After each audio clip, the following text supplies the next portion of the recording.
کرناٹک کے وزیر اعلیٰ سدرامیا نے کرناٹک سلم ڈیولپمنٹ بورڈ اور راجیو گاندھی ہاؤسنگ کارپوریشن کی جانب سے ہاؤسنگ فار آل اسکیم کے تحت غریب خاندانوں کے لیے تعمیر کیے جانے والے 1,29,457 مکانات کی تکمیل کو منظوری دے دی ہے۔ اس اسکیم کے تحت مستفید ہونے والوں کی مالی امداد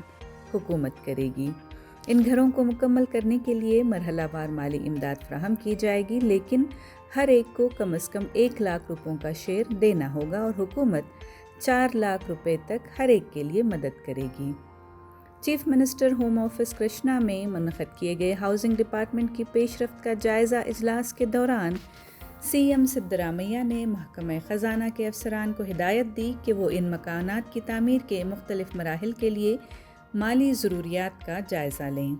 یہ بھی وضاحت کی گئی کہ وہ اس سال کے لیے زیادہ سے زیادہ ممکنہ فنڈنگ اور اگلے سال کے لیے مطلوبہ رقم کا تعین کریں۔ ہاؤسنگ منسٹر بی زیڈ ضمیر احمد خان نے مرحلہ وار مالی امداد کی ضرورت پر بات کی اور کہا کہ دوسرے مرحلے میں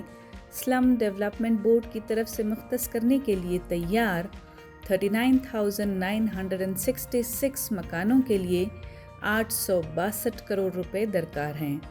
پہلے مرحلے میں راجیو گاندھی ہاؤسنگ کارپوریشن کی طرف سے مختص کرنے کے لیے پوری طرح تیار 11,406 مکانوں کے لیے 1,879 کروڑ روپے کی ضرورت ہے۔ ہاؤسنگ فار آل اسکیم میں دیر اس لیے ہو گئی تھی کیونکہ 2013 اور 2023 کے درمیان شروع کی گئی اس اسکیم میں استفادہ کنندگان نے اپنا حصہ ادا کرنے میں ناکام ہو گئے تھے۔ اس مسئلے کو حل کرتے ہوئے حکومت نے اب ہر استفادہ کنندہ خاندان کے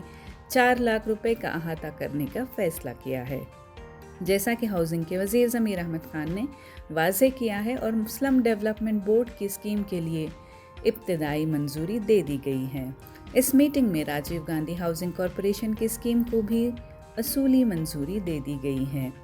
میٹنگ میں محکمہ خزانہ کے additional chief secretary Atiq, chief minister کے political secretary Naseer Ahmed, housing board کے صدر شیولنگ گوڑا، سلم ڈیولپمنٹ بورڈ کے صدر پرساد ابیا، محکمہ کے سیکرٹری نوین راج سنگھ، کویتا مانیکیری اور سشیل اماں نے شرکت کی۔